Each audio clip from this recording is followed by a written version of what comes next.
دا نن چې کومه جرګه وشوله د مسجدو کوم او په داسې تقریبا د سب ډیویژن سروکي خلکو زیات وه تو ته پته ده چې تیر په دنه مخشه هم په علاقه باندې د حکومت طرفه چې کوم ظلم جبر زیاتی چوکه د بیانول هم نه دي خو دا تیر تقریبا یوه میاشت چې کوم حکومت دولت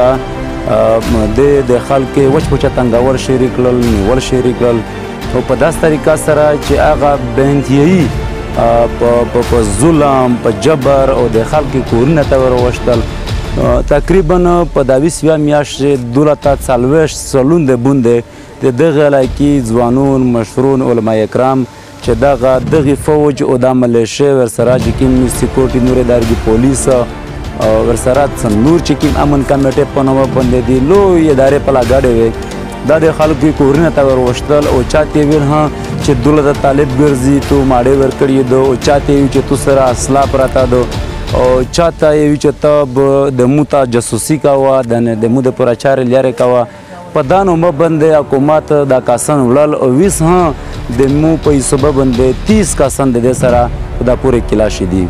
درځتي خلک مجبور شو او دا چې کوم د کاروایی کوله د کسان په بازوري نه په مارکیټ نه شه ګرځېدل او د نه څه ورته ویل چې کله د شپې نیمه شپه شوله یا د ګایزه زونه ټیم شو د ملې واري نه ور متاول او کوره ته د بچو نه د خاندان مخامخ د سترګې هم ورتړلې او په دګاولي ګاډي ته راچول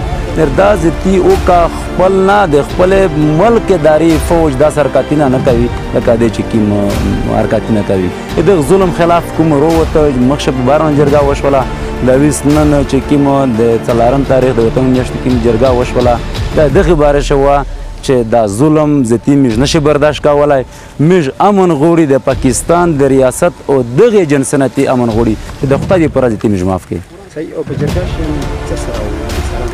په جرګه شو چې کوم کمیټې جوړې شولې په داسې چې کوم درې کومونه دي د کوم ماسی دي درې قبیلې دي دغه نه 40 درش کسان چې کوم کمیټې جوړه شوله دغه چې کوم نور ماسی دي سابو پټانګ شه دغه څه غونډه دو دغه سابو تاګوي